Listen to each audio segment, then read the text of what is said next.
Assalamualaikum warahmatullahi wabarakatuh. Pagi ini kita akan melanjutkan materi perkuliahan kita tentang kode etik psikologi. Bahasan pada pertemuan yang kedua kali ini, kita akan membahas tentang isu etika dalam praktek layanan psikologi.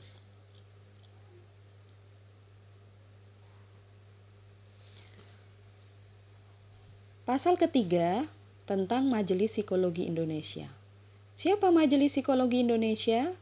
Majelis ini adalah penyelenggara organisasi yang memberikan pertimbangan etis serta normatif maupun keorganisasian dalam kaitannya dengan profesi psikologi, baik sebagai ilmuwan maupun praktisi psikologi kepada anggota maupun organisasi.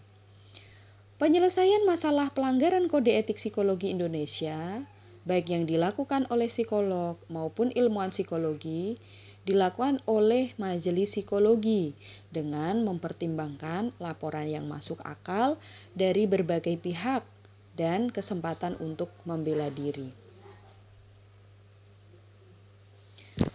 Apabila psikolog atau ilmuwan psikologi telah melakukan layanan psikologi sesuai dengan prosedur dan kode etik yang berlaku, serta tidak bertentangan dengan kaidah ilmiah dan bukti empiris, maka wajib mendapatkan perlindungan dari Himpunan Psikologi Indonesia. Yang dimaksud ini adalah Majelis Psikologi Indonesia. Apabila terdapat masalah etik dalam pemberian layanan psikologi yang belum diatur dalam Kode Etik Psikologi Indonesia, maka HIMSI wajib mengundang Majelis Psikologi untuk membahas dan merumuskan, kemudian disahkan dalam sebuah rapat yang dimaksud.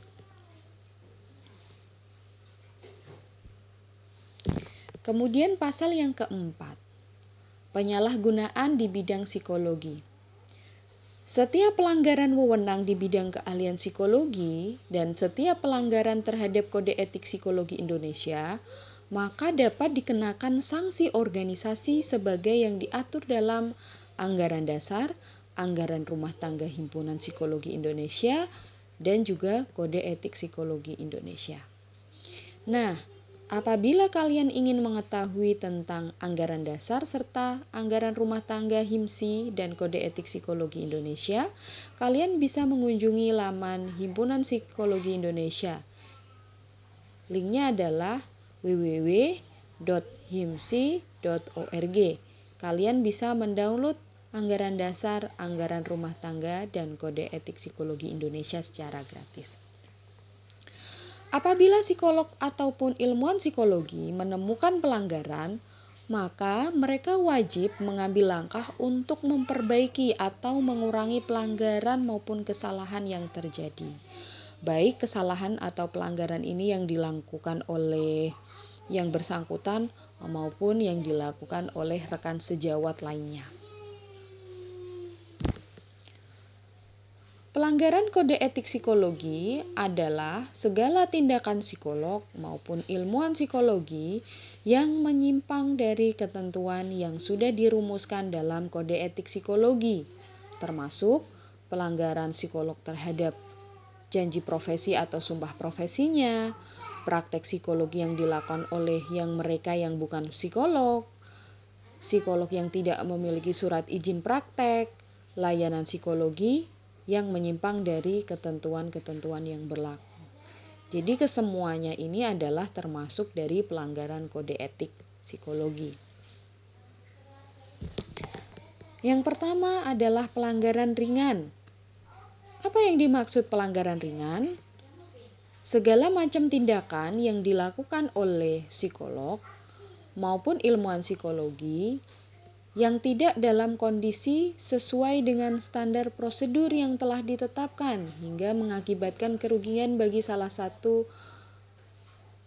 kelompok-kelompok di bawah ini, baik kelompok ilmuwan psikologi, profesi psikologi, pengguna jasa layanan psikologi, individu yang menjalani pemeriksaan psikologi, maupun pihak-pihak yang terkait dan masyarakat umum. Kemudian pelanggaran sedang. Pelanggaran sedang ini adalah tindakan yang dilakukan oleh psikolog ataupun ilmuwan psikologi karena kelalaiannya dalam melaksanakan proses maupun penanganan akibat yang tidak sesuai dengan standar prosedur yang telah ditetapkan.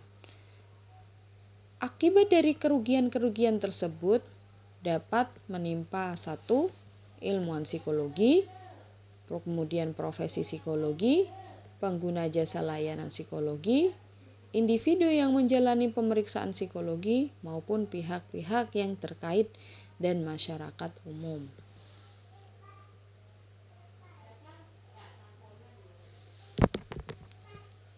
Kemudian yang ketiga, pelanggaran berat.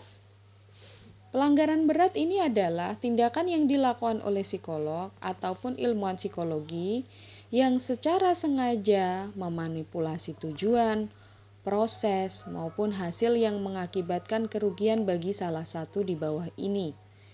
Di antaranya adalah ilmu psikologi, profesi psikologi, pengguna jasa layanan psikologi, individu yang menjalani pemeriksaan psikologi maupun pihak-pihak yang terkait dan masyarakat umum.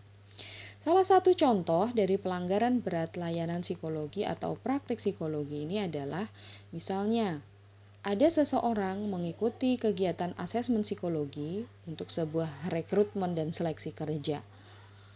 Namun dalam prosesnya individu tersebut dinyatakan tidak memenuhi syarat atau tidak memenuhi kualifikasi hasil yang didapatkan. Kemudian, psikolog melakukan perubahan hasil dari tes atau melakukan manipulasi hasil tes, kemudian menyatakan bahwa individu tersebut dinyatakan lolos atau memenuhi kualifikasi dari hasil asesmen tersebut. Maka kegiatan yang dilakukan oleh psikolog tadi termasuk bagian dari pelanggaran berat.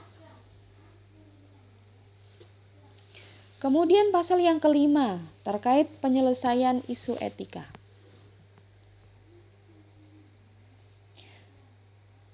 Apabila terjadi tanggung jawab etika yang bertentangan dengan peraturan hukum maupun hukum pemerintah dan lain sebagainya, maka penyelesaian konflik harus dilakukan sesuai dengan yang diatur dalam Kode Etik Psikologi Indonesia. Apabila tidak terselesaikan, maka yang bersangkutan harus patuh dengan tuntutan hukum. Tuntutan organisasi bila berseberangan dengan Kode Etik Psikologi Indonesia, maka psikolog wajib menjelaskan sifat dan jenis konflik, kemudian memberitahukan komitmennya terhadap Kode Etik Psikologi. Kemudian penyelesaian yang ketiga, pelanggaran terhadap etika psikologi atau pelanggaran terhadap etika profesi psikologi dapat dilakukan oleh psikolog, ilmuwan psikologi, perorangan, organisasi pengguna layanan, yang ditujukan kepada Himpunan Psikologi Indonesia untuk nantinya diserahkan kepada Majelis Psikologi Indonesia.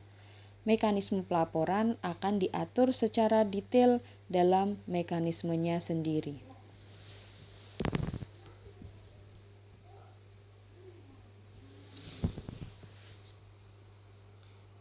Kemudian, apabila terjadi pelanggaran, pengurus pusat bekerja sama dengan pengurus wilayah terkait untuk memberikan masukan kepada Majelis Psikologi Wilayah atau pusat dengan prosedur sebagai berikut. Yang pertama, terlebih dahulu mengadakan pertemuan guna membahas masalah. Kemudian, yang kedua, meminta klarifikasi kepada pihak yang melakukan pelanggaran. Kemudian yang ketiga, barulah menentukan jenis pelanggarannya. Kemudian pasal yang keenam, diskriminasi yang tidak adil terhadap keluhan. Himpunan Psikologi Indonesia dan majelis tidak menolak siapapun yang mengajukan keluhan karena terkena pelanggaran etika. Keluhan harus didasarkan pada fakta-fakta yang jelas dan masuk akal. Baik, demikianlah materi yang bisa saya sampaikan berkaitan dengan pelanggaran isu etika dalam praktek layanan psikologi. Kemudian untuk diskusi dari materi pembahasan kali ini bisa kita lanjutkan pada kolom komentar maupun pada platform yang lain untuk berdiskusi. Terima kasih. Wassalamualaikum warahmatullahi wabarakatuh.